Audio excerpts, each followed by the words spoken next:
All right, well, so we're here at Round 6 Formula Drift Seattle, Evergreen Speedway, and we have our, what was new, 2022 Toyota Racing, or Toyota Gazoo Racing North America GR86.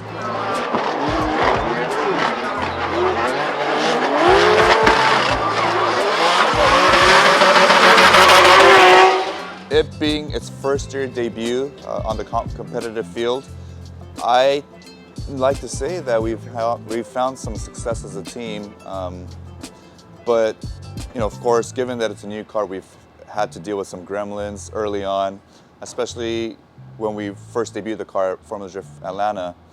We had a steering problem where the shaft was binding against the turbo manifold, and that took us out of competition. And then going into Orlando, which is round 3, we had a drivetrain failure, which took us out early on in the top 32.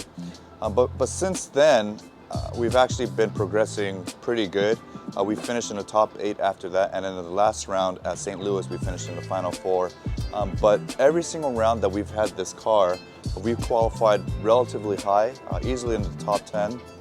So we know the potential is there. The car is extremely competitive. It's super easy to drive. Like my team, Bobby, they make it really easy for me to just stay focused on just the driving aspect, and they handle all the mechanics of the vehicle.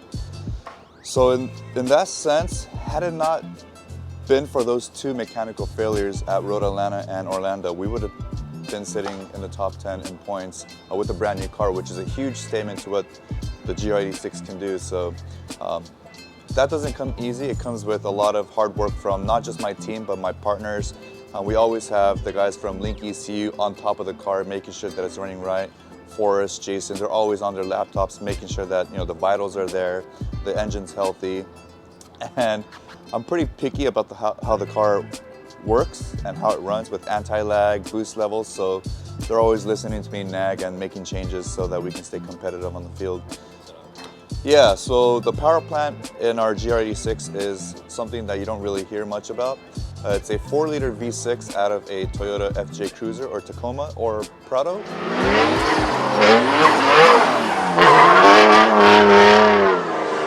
What you'll hear more of is the 2GR, which is a 3.5-liter variation of it that you find in a lot of the Lexuses like GS350, IS350. So anything with a 350 is a 2GR. It's a 3.5-liter V6, but we're using the bigger brother of that, the 4-liter V6, which is the 1GR. Why I went with it is because, purely out of displacement, it's the biggest V6 that Toyota has to offer in the States. And, displacement plus 2 Borg-Warner turbos and anti-lag gives us a ton of horsepower and reliability. So the engine setup is actually relatively simple. It's very basic. We have JE pistons, Carrillo rods, BC parts in it, SuperTech valve train, built at Blue Moon. It still has stock cams actually, so there's a ton of room for improvement, which we're looking into bringing about in Salt Lake City. But so far we have 5 rounds in it, and it's been super reliable, very competitive, and it just sounds cool. So we're pretty happy with the engine setup that we have. I mean, Jason at Link ECU pretty much got it spot on its first dyno setup, and since we haven't really touched much with the engine settings, all they've been doing is making small changes for me, for it to be easier to drive, and not just that, but reliable at the same time. So not pushing beyond the boundaries, but staying within it and finding its potential there, pulling out its max potential out of the setup that we have. Of course, we have the opportunity to go with bigger turbos, add nitrous, but being that it's a new engine platform for me, I didn't really want to push it beyond what I was comfortable with. But yeah, they pretty much nailed it on the engine setup on the dyno on the first session, so we're pretty happy with that. But with that said, I feel like there's still a ton more potential to be pulled out of this engine package. So yeah, I'm looking forward to that.